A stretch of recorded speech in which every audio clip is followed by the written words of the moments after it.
नहमदुहु व नुसल्ली अला रसूलिहिल करीम अम्मा बाद फ़अऊज़ु बिल्लाहि मिनश शैतानिर रजीम बिस्मिल्लाहिर रहमानिर रहीम। अस्सलामु अलैकुम डियर व्यूअर्स, आपके फेवरेट इंफॉर्मेटिव चैनल से हमारा आज का टॉपिक है, क्या 10 साल से कम उम्र के बच्चे को फितराना अदा किया जा सकता है या नहीं।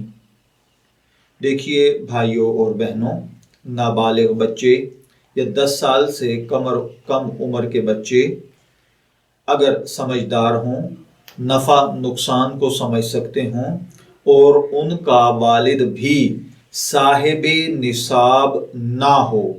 याद रखिए, नाबालिग बच्चे जिनका वालिद साहिबे निसाब ना हो तो ऐसी सूरत में वो बच्चे फितराना लेने के अहल होते हैं, उन्हें सदका फितर की रकम दी जा सकती है। अलबत्ता अगर बच्चे नाबालिग हैं और उनका वालिद साहिबे निसाब है तो ऐसी सूरत में उन बच्चों को फितराना वगैरह नहीं दिया जा सकता। मैं दुआ गो हूँ कि अल्लाह ताला हमें इन बातों को समझकर इनके मुताबिक अमल करने की तौफीक अता फरमाए। शब्बीर अहमद को इजाज़त दीजिए, फिर हाजिर होंगे किसी नए टॉपिक के साथ। तब तक के लिए अल्लाह हाफिज़।